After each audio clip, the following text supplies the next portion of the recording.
Hello friends, तो आज बनाईशू पौવાનો चेवड़ो। तो आ वीडियो ध्यान थी जोजो।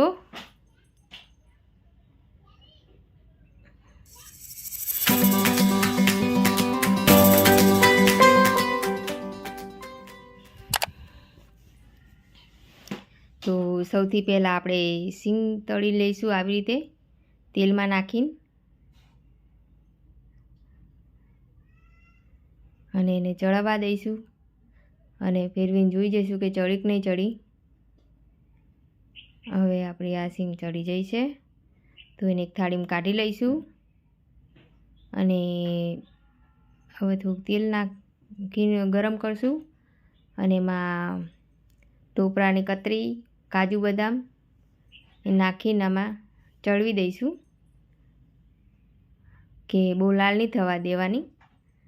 માપનું ફ્રાય થઈ જાય એટલે આવી રીતે કાઢી નાખવાની।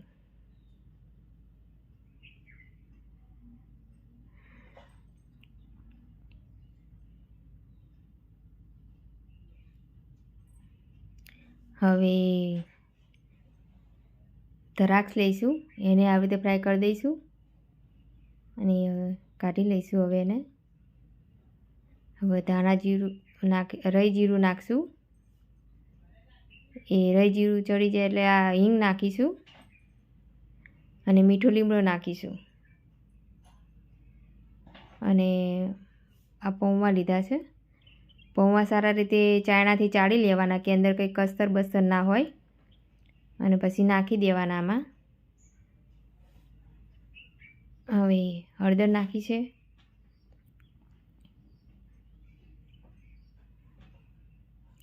મીઠું સ્વાદ પૂરતું મીઠું, ધાણા જીરું પાવડર, ગરમ મસાલો ચમચાથી હલાવી દેવાનું કે બધું એક ચડી જાય મસાલા।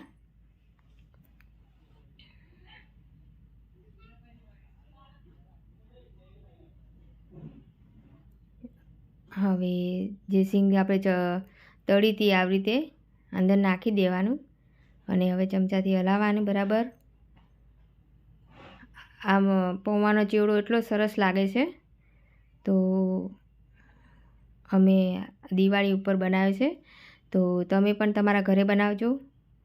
તમને અમારો વિડીયો ગમ્યો હોય તો લાઈક કરજો, સબસ્ક્રાઈબર કરજો।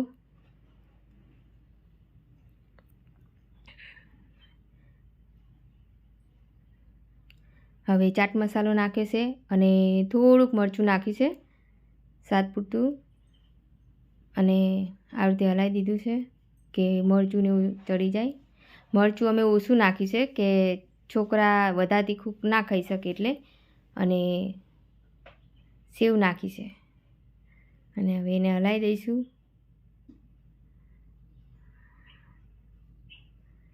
આ દિવાળી માટે બનાવે છે સ્પેશિયલ, કે બહુ આપણે ગળ્યું ખાઈને આપણું મોઢું બગડી જાય, એટલે આવો થોડોક નાસ્તો હોય તો સરસ લાગે।